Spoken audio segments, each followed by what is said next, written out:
28 years later, the bone temple. ఇది సాధారణ zombie horror movie కాదు. ఈసారి మూవీని పూర్తిగా డార్క్ సైకలాజికల్ హర్రర్ గా తెరకెక్కించారు. మొదటి నుంచి చివరి వరకు ఒక యునెసీ ఫీలింగ్ తో సినిమా సాగుతుంది. హర్రర్ సీన్స్ కంటే అట్మాస్ఫియర్ తోనే ఎక్కువ భయం పుట్టించే ప్రయత్నం చేశారు. స్టోరీలో రేస్ వైరస్ ఇంకా పూర్తిగా అంతం కాదు. ప్రపంచం నార్మల్ గా కనిపించిన కొన్ని ప్రాంతాల్లో ఇన్ఫెక్టెడ్ పీపుల్స్ ఇంకా ఉంటూనే ఉంటారు. ఈసారి స్టోరీ ఒక టీనేజ్ బాయ్ చుట్టూ తిరుగుతుంది. అతను ఒక డేంజరస్ కల్ట్ చేతిలో పడతాడు. ఆ కల్ట్ లీడర్ ఇన్ఫెక్టెడ్ పీపుల్స్ ని దేవుళ్ళలా చూస్తూ చాలా డిస్టర్బింగ్ ఆచారాలు చేస్తుంటాడు. మరోవైపు ఒక సైంటిస్ట్ మాత్రం ఇన్ఫెక్టెడ్ వాళ్ళలో ఇంకా హ్యుమానిటీ ఉందా అని రీసెర్చ్ చేస్తూ ఉంటాడు. సినిమా మొదలైన కొద్దిసేపటికే టెన్షన్ బిల్డ్ అవుతుంది. డైరెక్టర్ జంప్ స్కేర్ మీద కాకుండా సైకలాజికల్ ఫియర్ మీద ఎక్కువ ఫోకస్ పెట్టాడు. కానీ సీన్స్ అయితే నిజంగానే గగురుపాటుగా అనిపిస్తాయి. ముఖ్యంగా సైలెన్స్ యూజ్ చేసిన విధానం చాలా బాగుంది. బ్యాక్గ్రౌండ్ మ్యూజిక్ కూడా సీన్స్ కి మంచి ఇంటెన్సిటీ తీసుకొచ్చింది. రాల్ఫ్ ఫియెనెస్ ఈ సినిమాలో చాలా పవర్ఫుల్ పెర్ఫార్మెన్స్ ఇచ్చారు. ఆయన క్యారెక్టర్ ఎమోషనల్ గా కూడా కనెక్ట్ అవుతుంది. ఇక జాక్వో కానిల్ చేసిన కల్ట్ లీడర్ పాత్ర పూర్తిగా డిస్టర్బింగ్ గా ఉంటుంది. స్క్రీన్ మీద కనిపించినప్పుడల్లా టెన్షన్ పెరిగిపోతుంది. విజువల్స్ చాలా రాగా ఉన్నాయి. కొన్ని ఇన్ఫెక్టెడ్ సీన్ చూస్తే అన్కంఫర్టబుల్ ఫీలింగ్స్ వస్తుంది. మూవీ పూర్తిగా సీరియస్ టోన్ లోనే సాగుతుంది. కామెడీ రిలీఫ్ మూమెంట్స్ దాదాపు ఉండవు. అయితే సినిమా పీస్ కొంచెం స్లోగా ఉంటుంది. పాస్ట్ జాంబియా యాక్షన్ ఎక్స్పెక్ట్ చేసే వాళ్ళకి కొన్నిసార్లు బోరింగ్ అనిపించవచ్చు. అలాగే కొన్ని సీన్స్ చాలా విచిత్రంగా కూడా ఉంటాయి. కానీ ఓవరాల్ గా హర్రర్ అట్మాస్ఫియర్ మాత్రం చాలా స్ట్రాంగ్ గా వర్క్ అయింది. ఇప్పుడు 20 years later, the bone temple పూర్తి మూవీ స్టోరీ ఎక్స్ప్లెనేషన్ లోకి వెళ్దాం. రేస్ వైరస్ ప్రపంచాన్ని నాశనం చేసి దాదాపు 28 సంవత్సరాలు అయింది. చాలా దేశాలు మళ్ళీ నార్మల్ లైఫ్ లోకి వచ్చేసాయి. కానీ బ్రిటన్ లో కొన్ని ప్రాంతాలు ఇంకా క్వారంటైన్ లోనే ఉంటాయి. అక్కడ ఇన్ఫెక్టెడ్ పీపుల్ ఇంకా అడవుల్లో పాడుపడిన నగరాల్లో తిరుగుతూ ఉంటారు. ఇప్పుడు ప్రభుత్వం ఆ ప్రాంతంలో పూర్తిగా మూసివేసి బయట వాళ్ళ లోపలికి రానివ్వదు. కథ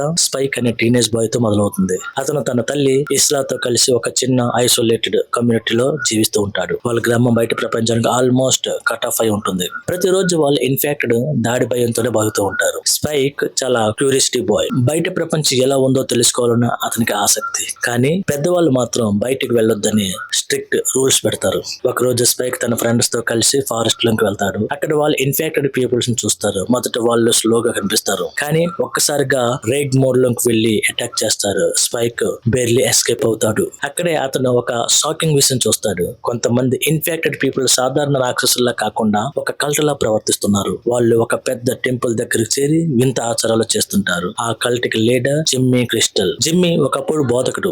వైరస్ అవుట్ బ్రేక్ తర్వాత మెంటలీ అన్స్టాబుల్ గా మారిపోతాడు. ఇప్పుడు ఇన్ఫెక్టెడ్ పీపుల్స్ ని దేవుళ్ళ దోతలుగా నమ్ముతాడు. వాళ్ళు బ్లడ్ పవిత్రమని భావిస్తాడు. జిమ్మీ ఫాలోవర్స్ కూడా ఇన్ఫెక్టెడ్ లా బాడీ పెయింట్స్ వేసుకుని బోన్స్ తో తయారు చేసిన మేక్స్ ధరించి ఉంటారు. వాళ్ళు అవుట్ సైడర్స్ ని క్యాప్చర్ చేసి ఆచారాల కోసం యూజ్ చేస్తుంటారు. ఒక రోజు స్పైక్ తల్లి ఇస్లా అనారోగ్యం పాలవుతుంది. విలేజ్ లో మెడికల్ షాప్స్ ఉండవు. అప్పుడు స్పైక్స్ కి డాక్టర్ ఇయాన్ కెల్సన్ గురించి తెలుస్తుంది. కెల్సన్ ఒక సైంటిస్ట్. అతను క్వారంటైన్ జోన్ లోపల ఒంటరిగా ఉంటూ ఇన్ఫెక్టెడ్ మీద రీసెర్చ్ చేస్తూ ఉంటాడు. చాలా మంది అతన్ని మ్యాడ్ సైంటిస్ట్ అని కూడా అంటారు. తన తల్లిని కాపాడడానికి స్పైక్ సీక్రెట్లీ క్వారంటైన్ జోన్ లోకి వెళ్తాడు. ప్రయాణంలో అతను ధ్వంసమైన నగరాలు, వదిలివేసిన సైనిక శిబిరాలు చూస్తాడు. ఎక్కడ చూసినా అస్థపంజరాలు, శిథిలమైన భవనాలు మాత్రమే కనిపిస్తాయి. కొన్ని చోట్ల ఇన్ఫెక్టెడ్ గ్రూప్స్ ఇంకా హంటింగ్ గా చేస్తుంటారు. ఒక సీన్ లో స్పైక్ ఒక భూగర్భ సొరంగంలో చిక్కుంటాడు. అక్కడ డజన్ల కొద్ది వైరస్ సోకిన వ్యక్తులు డార్క్నెస్ లో దాక్కుని ఉంటారు. ఆ సీన్ సినిమాలో బిగ్గెస్ట్ హర్రర్ సీక్వెన్స్ లో ఒకటి. చివరికి స్పైక్ డాక్టర్ కెల్సన్ కలుస్తాడు.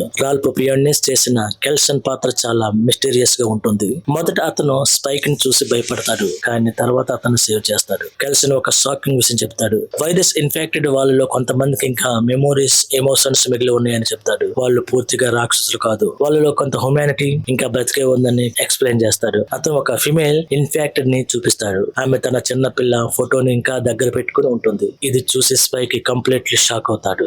అంతలో జిమ్మీ కల్ట్ వాళ్ళు అక్కడికి వస్తారు. జిమ్మీకి కెల్సన్ రీసెర్చ్ డేంజరస్ గా అనిపిస్తుంది. ఎందుకంటే ఇన్ఫెక్టెడ్ కూడా హ్యూమన్స్ అని ప్రూవ్ అయితే తన కల్ట్ పవర్ పోతుందని అతను భయపడతాడు. అక్కడ భారీ ఫైట్ జరుగుతుంది. కల్ట్ మెంబర్స్ ఫైర్స్ లో ల్యాబ్ ని కాల్ చేస్తారు. వైరస్ సోకిన వ్యక్తులు గుంపులుగా అక్కడికి చేరుకుంటాయి. మొత్తం ప్లేస్ గందరగోళంగా మారిపోతుంది.